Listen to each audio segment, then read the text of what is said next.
But a good little man never beats a good big man, so it's a tough test for Crawford, but I'm not counting him out. The bottom line, and this is the truth again, it's a money grab. That's it. Yeah. A lot of people that say that Crawford can beat Canelo, no problem.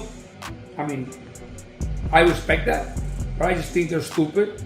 I mean, excuse my language. The size difference of a bigger man changes everything with one punch. Boxing fans, the tension is boiling over. Gervonta Tank Davis isn't just doubting Terence Crawford's chances, he's calling him out ahead of the biggest proposed super fight of the year, Crawford versus Canelo Alvarez. With emotions flaring, legends clashing, and fans divided, the boxing world is erupting with opinions from every corner. From Gervonta's blunt jabs to Oscar de la Hoya's history lessons, we break it all down quote by quote. Let's dive right into it. Gervonta Davis fired the first verbal shot, calling Terence Crawford a hater and expressing frustration over people forming opinions without personal knowledge. This quote reveals Gervonta's deep-seated resentment toward Crawford's public perception of him. It sets the tone for this rivalry one built not on fight schedules, but on pride and personal digs. What's more interesting is Gervonta's unapologetic attitude, showing he isn't interested in diplomacy. His intensity indicates that for him, this isn't just business, it's personal. And this energy is spilling into the wider conversation about the Canelo-Crawford showdown. Bro, when people, what I got from that is he's a hater. You don't know me as a person. Let's say you don't like me. Like, you don't know me. Like, you feel me? And I don't give a fuck him. And everybody that's cool with him. I mean, with him. Same question for you. You're a proud father.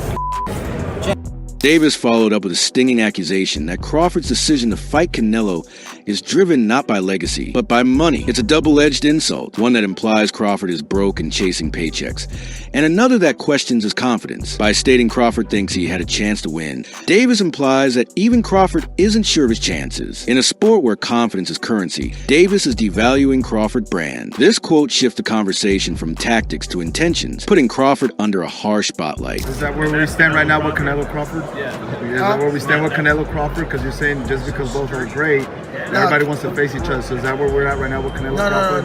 No. Crawford needs the money. Crawford needs the money? Yeah, he needs the money. You got a chance to win. But when asked if Crawford could beat Canelo, Davis gave a lukewarm response calling Crawford a good fighter, but refusing to back him. It wasn't a slam, but it wasn't support either. It signaled indifference or even disbelief in Crawford's chances, reinforcing the narrative that this fight may be a mismatch. By not defending or promoting Crawford's chances, Davis again distances himself and frames the fight as a reach for glory, not a fair contest. This viewpoint cast doubt among fans, feeding skepticism around the legitimacy of the matchup. beat Canelo. I ain't trying to convince y'all that he can beat Canelo. He's a good fighter.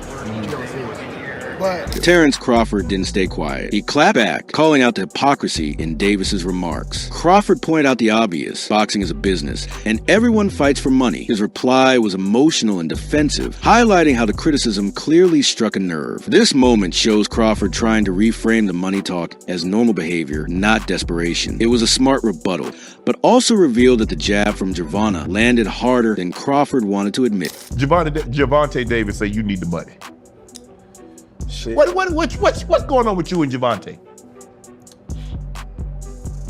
If I'm a boxer, he a boxer, you a boxer, we all need the money. I ain't doing it for free. Thank you. Oscar de la Hoya stepped in with a cold dose of boxing realism. According to him, history favors big men good, little men rarely beat good big men. His analysis wasn't a diss, it was an educated warning. De la Hoya speaks from experience and isn't betting against Canelo's size and strength. His words add credibility to the notion that Crawford may be biting off more than he can chew. This observation ground the hype in historical truth, forcing fans to consider precedent over potential. Let's just say Canelo Crawford, in the history of boxing, and this is the facts. Let's get it. Let's get it. If you see Thursdays, back Thursdays, I speak the facts. All right, I'll even do it for you. A good little man has never beaten a good big man in the history of the game, unless you go back to certain situations with Pacquiao beat me, but I was a dead man walking anyway. But then De La Hoya pivoted, calling the fight a money grab. This changes the tone entirely. Suddenly, the fight isn't about legacy, it's about cashing in. Even as he respects Crawford's skills, Oscar makes it clear the odds are stacked and everyone involved knows it. This remark casts a shadow over the bout, suggesting the matchmaking is more business than belief. Crawford's reputation takes another hit not because of his abilities, but because of the perceived motivation behind his biggest challenge. But a good little man never beats a good big man, so it's a tough test for Crawford, but I'm not counting him out. The bottom line, this is the truth again, it's a money grab.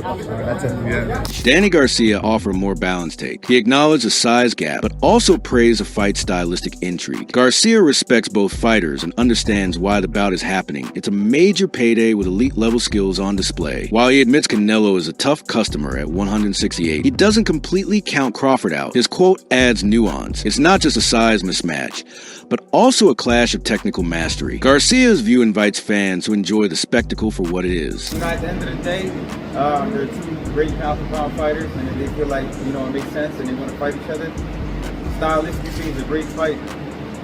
But, you know, Canelo, he's a big dude, and I think it'd be hard for anyone to beat him at 168. But, you know, it's definitely a big money fight, and that's why we're all in boxing. Coach Joel Diaz didn't mince words. He flat out dismissed anyone who believes Crawford can beat Canelo, chalking it up to ignorance of boxing fundamentals. For Diaz, size is everything, and a single punch from a heavier fighter can change the entire dynamic. His blunt take adds weight to growing consensus that this is more a leap of faith than a logical matchup. Diaz's tone reflects frustration with hype overriding reality, a message that many traditionalists likely agree with. A lot of people that say that Crawford can beat Canelo, no problem.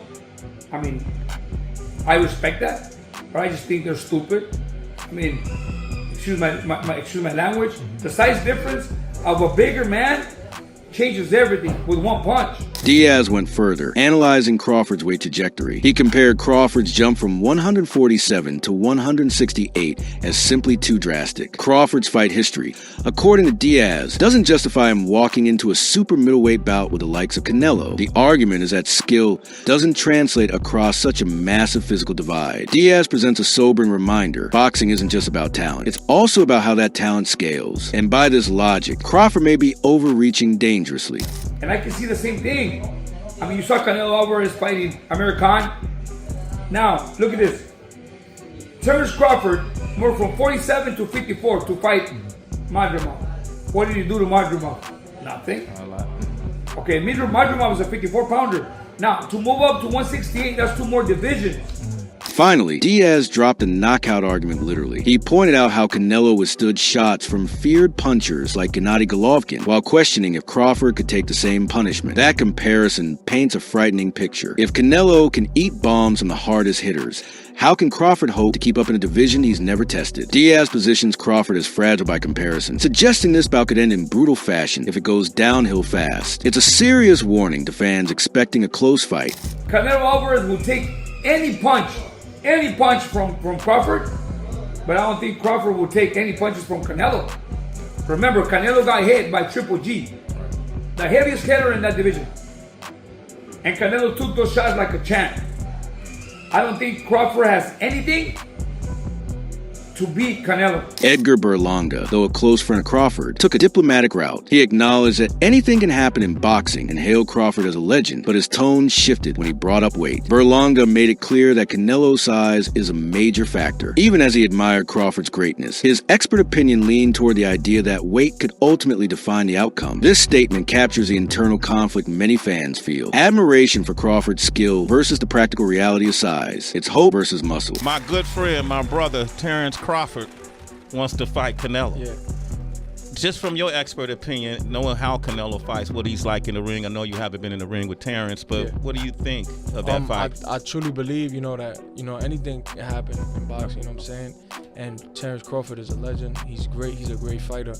The only thing I see that favor Canelo is that, you know, is his weight. Yeah. Doubling down, Berlanga stated outright that Canelo's size is the only true separator, but it's a big one. He claimed Crawford's skill set and fight IQ could rival anyone, even surpass many. Yet despite that respect, he didn't fully endorse Crawford as a favorite. This shows that among boxers themselves, there's this tricky middle ground where respect and realism collide. Berlanga sees the fight as balanced in skill but imbalanced in size, which again tilts a narrative toward Canelo being the likely victor unless Crawford does something truly historic. And that he's more bigger. You know what I'm saying? That's the only thing. But as far as skill set wise, IQ, I feel like Crawford can match anybody and probably do way better. You know what I'm saying? But you know, Crawford is a legend, bro. Yeah. You know, and like I said, you can't.